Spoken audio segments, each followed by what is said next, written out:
improving the quality of service provision. I think the most important question there is, are you getting what you're paying for? As I've said before, you can pay a little and get a little, you can pay a lot and get a lot, but what's important is that you're getting what you're paying for. So if you don't want to pay very much, then you can't complain if you don't get very much. If you pay lots, then you should get lots in return. So, making sure that services are provided to the right quality is about making sure that you've got that balance right, that you are indeed getting what you're paying for. Are written site-specific specifications in place for the services that you receive? So in other words, is your cleaner contracted to do 2 hours a week, or is your cleaner contracted to make sure that the hallways are vacuumed and that there aren't any cobwebs outside the front door? If it's the former, then it's quite straightforward to check whether you're getting what you pay for. You time it when she arrives or he arrives, and you time it when they leave. And if they're there for 2 hours and they're contracted to do 2 hours, then you've got what you paid for. If it is that 2 hours isn't enough for them to make sure that every hallway is vacuumed, then you need to pay them for 3 hours. All of our contractors are on site-specific specifications. So, in other words, horizontal surfaces are dusted, hallways are vacuumed, cobwebs are removed, light fittings have dead flies removed, all of those sorts of things. So actually, if our cleaning contractor decides to send a team of 5 people and be in and out of your development in half an hour, or they decide to send one person and it takes them 3 hours, I don't care, providing when they leave that it is clean in accordance with that specification.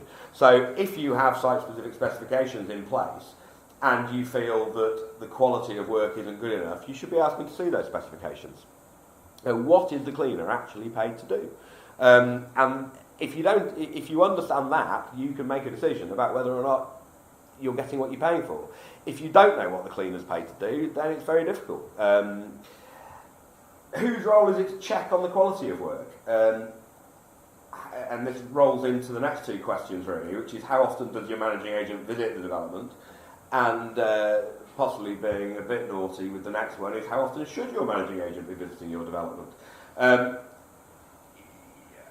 In terms of our service provision, we will have a set frequency of visits to each development that we look after. It'll never be less than monthly, and if it's a complicated scheme, it will be more often than that. But the reason for us turning up is to walk around and check that the place is clean. Has the cleaner done their job this month? If they haven't, we're going to kick back their invoice when it arrives in our office. What we do following those visits is we then write a site-specific newsletter to every leaseholder at the development.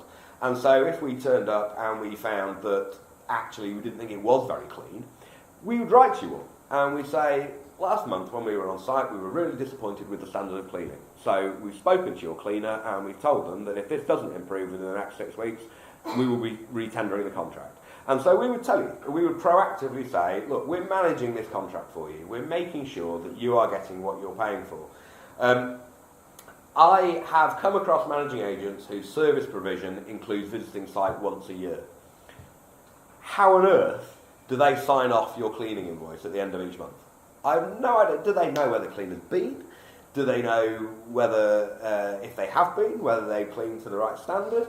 You can't possibly tell. Now, if your managing agent, admittedly, in return for your one visit a year, you pay them a very low management fee. And so maybe it might be you choose to say, okay, well, we'll pay less for a managing agent and admit that they own, or acknowledge that they only come once a year, and therefore it's got to fall to one of the RMC directors to check whether or not the cleaner's been and whether or not the cleaning's right. So again, it's not necessarily the managing agent's job to check those things, but you should know whose job it is and make sure that that job's being fulfilled. If you're paying for a full service from a managing agent, then it absolutely is the managing agent's job to check those things. And we have a system in our office, a procedure for signing off purchase invoices That if those services haven't been provided to the right standard, the invoice doesn't get paid. It's as simple as that. It gets batted back to the contractor.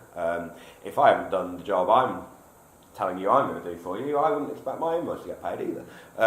If you ask for someone to come around to your flat and clean your windows and they don't turn up, you wouldn't expect to get a bill from them.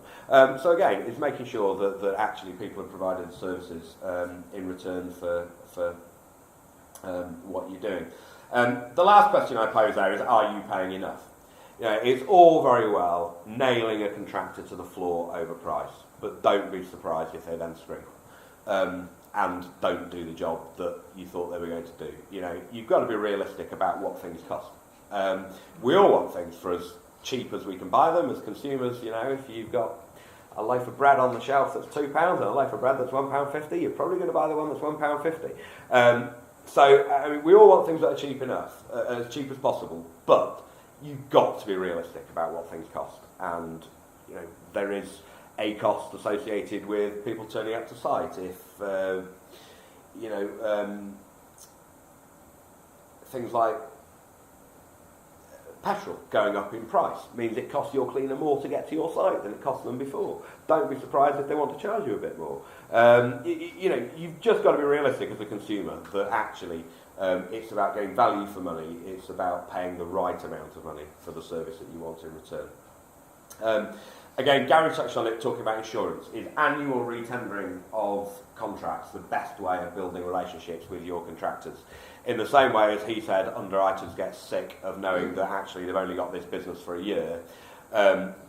If you've got a good contractor and it was competitively tendered at the beginning and they're providing you with a good level of service and the price is not moved significantly, are you not better off continuing to work with that person and continuing to foster a good relationship and then they're a person that cares about your development and you're not just a customer that every 12 months they've got to try and re-win your business, but they will stick with you and they'll go the extra mile for you in return for your loyalty to them. As I say, when appointing a contractor at the beginning of an appointment, we always go out to tender, we always get 3 quotes. We find, not only is that the right way of doing it, but if we ever find ourselves before the LBT or the First Tier Tribunal, it's also very, very helpful for us to be able to say, well, here are the quotes. Of course the cost we're paying is reasonable because we tested the market. And the leaseholders might think that's too much, but actually if 3 people were telling us it was within that range, then it's not too much. It is what it is. And so we will always tender at the beginning of an appointment, but we won't, as a matter of course, re-tender every 12 months because we don't believe that builds the right relationships. If the contractor suddenly turns around and doubles their price, we'll re-tender. If the contractor we suddenly find as their service standards has gone downhill and they're not providing the right services, then we'll re-tender. But we would re-tender because there's a reason to do so, rather than simply because of the efflux of time. Consider service level agreements. We're going to talk about management agreements in a minute, and we have a number of management agreements in place where we have service level agreements. And our fee is contingent upon us achieving those. Not all of it, a proportion of it. But we are signed up to management agreements where we undertake the level of service charge arrears at the end of a billing period will be no more than 4%. And if we don't achieve that, a proportion of our management fee is at stake. And again, those sorts of arrangements certainly encourage people to work to the right service level for you. If part of their remuneration is dependent upon them achieving those sorts of targets.